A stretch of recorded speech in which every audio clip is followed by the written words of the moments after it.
Good morning everyone and welcome to our YouTube channel Study Time with JK। आज हम आए हैं एक और नए टॉपिक के साथ जो कि ऐसे हर एग्ज़ाम में काम आएगा जिसमें पॉलिटी आती है। हमारा पिछला वीडियो प्रेसिडेंशियल इलेक्शंस था जिसमें आपको हमने बताया कि कैसे प्रेसिडेंट का इलेक्शन होता है, कैसे एक एमएलए और एमपी की वोट वैल्यूज़ होती है और कैसे वो इलेक्ट होता है। आज हम पढ़ेंगे नेशनल ह्यूमन राइट कमीशन के बारे में। तो आइए शुरू करते हैं हमारे वीडियो को। नेशनल ह्यूमन राइट कमीशन, सबसे पहले हम देखेंगे कि नेशनल ह्यूमन राइट कमीशन किस एक्ट के थ्रू बना और कब इस्टाब्लिश हुआ।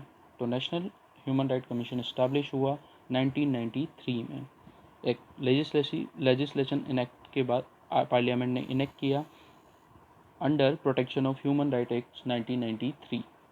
तो नेशनल ह्यूमन राइट कमीशन जो है वो एक स्टैच्यूटरी बॉडी है। स्टैच्यूटरी बॉडी वो होती है जो किसी एक्ट के थ्रू बनती है और इसका जो लेटेस्ट अमेंडमेंट हुआ इस एक्ट के अंदर वो हुआ 2019 के अंदर। तो हम जो भी आगे पढ़ेंगे वो लेटेस्ट वर्जन का ही नेशनल ह्यूमन राइट कमीशन के बारे में पढ़ेंगे। आइए देखते हैं इस कमीशन के ऑब्जेक्टिव्स क्या क्या है। तो फर्स्ट ऑब्जेक्टिव इसका है, ऐसे सारे इंस्टीट्यूशंस है जो कि ह्यूमन राइट्स पे काम करते हैं उनके अरेंजमेंट को मजबूत करना ताकि ह्यूमन राइट्स का प्रोटेक्शन हो सके। Second, independently look after government commitments to protect human rights, जो कि गवर्नमेंट ने कमिट किया ह्यूमन राइट्स को प्रोटेक्शन के लिए, उनको इंडिपेंडेंटली वॉच आउट करना और लुक करना। थर्ड है, to inbuilt environment where human rights of every individual is respected. ऐसा इन्वॉर्मेंट इनबिल्ट करना जहाँ पर एक एक इंडिविजुअल का जो ह्यूमन राइट है उसका रेस्पेक्ट किया जाए और प्रोटेक्ट किया जाए। आइए आगे बढ़ते हैं। जो ये नेशनल ह्यूमन राइट कमीशन होती है इसकी कंपोजिशन क्या क्या होती है, कौन कौन इसके मेंबर होते हैं या फिर इसमें कितने मेंबर होते हैं, आइए हम इस स्लाइड में देखते हैं। जो कंपोजिशन होती है उसमें ह्यूमन राइट कमीशन एक मल्टी मेंबर बॉडी है, मतलब एक से ज़्यादा मेंबर होते हैं। इसके अंदर एक चेयरपर्सन होता है और 5 मेंबर्स होते हैं। आइए देखते हैं चेयरपर्सन कौन कौन इसके अंदर बन सकता है। तो नेशनल ह्यूमन राइट्स कमीशन के अंदर जो चेयरपर्सन होता है वो या तो retired chief justice of supreme court होना चाहिए या एनी अदर जज ऑफ सुप्रीम कोर्ट। और जो मेंबर्स होते हैं उसके अंदर या तो सर्विंग रिटायर्ड जज ऑफ सुप्रीम कोर्ट होना चाहिए या फिर सर्विंग और retired chief justice of high court होना चाहिए। इनके बाद जो अदर 3 मेंबर्स होते हैं वो ऐसे मेंबर्स हो जिनको नॉलेज और प्रैक्टिकल एक्सपीरियंस हो with respect to human rights. और जो बाकी 3 मेंबर्स बचे उसमें से कम एक मेंबर वुमेन होनी चाहिए। आगे आगे बढ़ते हैं। और इसके अंदर कौन कौन मेंबर होते हैं, तो कुछ एक्स ऑफिशियल मेंबर्स होते हैं, ये परमानेंट मेंबर नहीं होते, एक्स ऑफिशियल मेंबर्स होते हैं। उस समय पर जो भी नेशनल कमीशन ऑफ माइनॉरिटी वो भी उसका जो हेड होता है वो इसका मेंबर होता है। नेशनल कमीशन ऑफ एससी का, नेशनल कमीशन ऑफ एसटी का, national commission of backward classes, national commission for protection of child rights, national commission for women and chief commissioner of person with disability. ये जो सारे commission होते हैं इनके जो head होते हैं वो भी इस नेशनल ह्यूमन राइट्स कमीशन के मेंबर्स रहते हैं एक्स ऑफिशियो। आइए आगे बढ़ते हैं।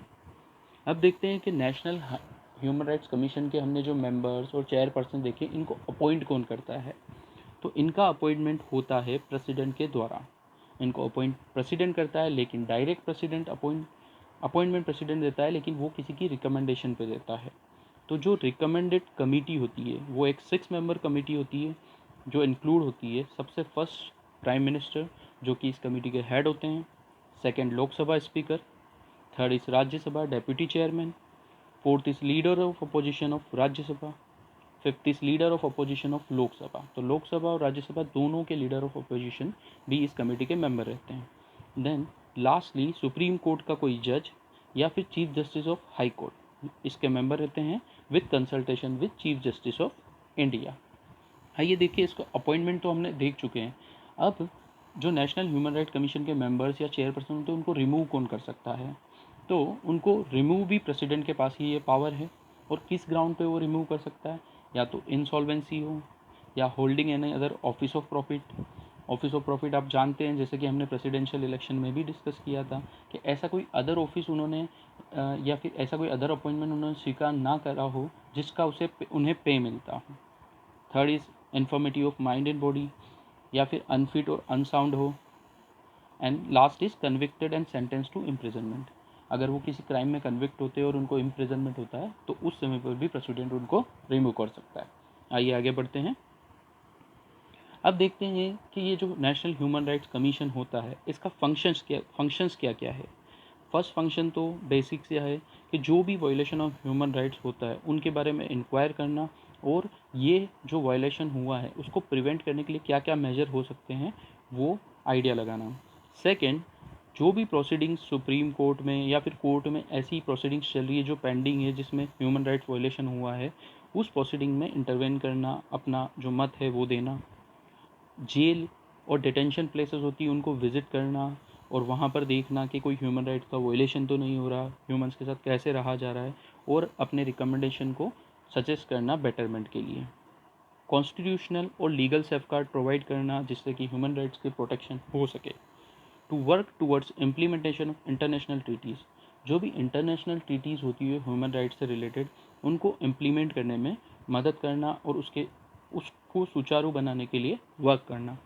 Research in field of human rights के फील्ड में रिसर्च करना और पता लगाना कि क्या और बेटरमेंट हो सकता है। एंड ह्यूमन राइट्स लिटरेसी, आज भी बहुत सारे लोगों को ऐसा नहीं पता है कि उनके क्या क्या खुद के ह्यूमन राइट्स है, तो उसके बारे में भी अवेयरनेस क्रिएट करना, नए नए प्रोग्राम्स करना और ह्यूमन राइट्स की लिटरेसी को बढ़ाना। आइए देखते हैं कि इनका रोल क्या प्ले करता है नेशनल ह्यूमन राइट्स जो कमीशन होता है इसके लिए। सो कमीशन का जो रोल होता है वो रिकमेंडेटरी इन नेचर होता है। रिकमेंडेटरी से मतलब ये है कि कमीशन अगर मान लो उनको कोई ऐसी चीज़ पता चलती है कि यहाँ पर ह्यूमन राइट्स का वायलेशन हो रहा है तो वो डायरेक्ट एक्शन नहीं ले सकते, लेकिन वो अपना रिकमेंडेशन दे सकते हैं सेंट्रल गवर्नमेंट को। और गवर्नमेंट के ऊपर भी ये बाइंड नहीं है कि वो उस रिकमेंडेशन को स्वीकारे ही स्वीकारे, लेकिन मोस्टली क्योंकि ह्यूमन राइट्स वायलेशन होता है तो गवर्नमेंट भी इतनी सुचारू रहती है कि वो उस रिकमेंडेशन को मानती है और उसके ऊपर कुछ ना कुछ एक्शन जरूर लेती है। It has no power to punish the violator, human rights commission direct किसी को भी पनिशमेंट नहीं दे सकता। Government should inform about the action within 1 month on recommendation. देखिए ये थोड़ा बाइंडिंग है कि गवर्नमेंट को 1 महीने के अंदर अंदर जो भी नेशनल ह्यूमन राइट्स कमीशन ने रिकमेंडेशन दी है या किसी वायलेशन के बारे में बताया उसके अंदर 1 मंथ के अंदर अंदर गवर्नमेंट को कुछ एक्शन लेना पड़ेगा। और सबसे इम्पोर्टेंट बात, इसके अंदर arm force are not included in them. National human rights commission की जो वर्किंग है उसमें आर्म्ड फोर्स इंक्लूडेड नहीं होती है। और यदि आर्म फोर्स का कोई नेशनल राइट वायलेशन है तो सेंट्रल गवर्नमेंट सीक करेगी परमिशन, फिर नेशनल ह्यूमन राइट्स कमीशन उसके अंदर लुक इनटू करेगा। आइए आगे बढ़ते हैं। Working of commission. सो जो नेशनल ह्यूमन राइट्स कमीशन है उनका जो हेडक्वार्टर है वो दिल्ली में है। उनके पास जो पावर रहते हैं, एक कोई भी सिविल कोर्ट के पास जो पावर रहता है वही नेशनल ह्यूमन राइट्स कमीशन के पास पावर रहता है। मतलब वो प्रोसीडिंग्स कर सकते हैं, जो विक्टिम है उसकी सुन सकते हैं। और commission cannot inquire into case which cross more than 1 year. अगर किसी केस को हुए हुए डे ऑफ एक्ट से 1 ईयर हो गया है तो कमीशन उसमें लुक इनटू नहीं करता है। अब देखिए कि क्या क्या स्टेप कमीशन ले सकता है। ये सेंट्रल गवर्नमेंट को रिकमेंड कर सकता है कि जो विक्टिम है उसको कंपनसेशन दिया जाए। कंपनसेशन से रिलेटेड है कि अगर कोई मान ले मनी की हानि हुई है तो मनी के लिए या कोई भी रकम के लिए वो सेंट्रल गवर्नमेंट को रिकमेंड कर सकता है। It may recommend central government to action against guilty public servant. कोई पब्लिक सर्वेंट है उसके खिलाफ सेंट्रल गवर्नमेंट को एक्शन लेने के लिए रिकमेंड कर सकता है। To grant interim relief to the victim, हो सकता है कि विक्टिम ऐसा हो जो जैसे किसी विक्टिम का ह्यूमन राइट वायलेशन करके घर तोड़ दिया है या कुछ कर दिया है, तो उस समय पर सेंट्रल गवर्नमेंट से रिक्वेस्ट कर सकता है कमीशन कि जल्दी से जल्दी इनको रिलीफ दे, कोई छत दे इनको।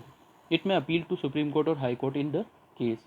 और सुप्रीम कोर्ट और हाई कोर्ट में भी जो नेशनल ह्यूमन राइट कमीशन है as a appealing body appear हो सकता है किसी ह्यूमन राइट्स वायलेशन के केस में। आज ही ये नेशनल ह्यूमन राइट्स कमीशन का हमारा वीडियो था। बताइए आप कमेंट्स में आपको कैसा लगा और चैनल को सपोर्ट कीजिए। Thank you so much. Do like, share and subscribe.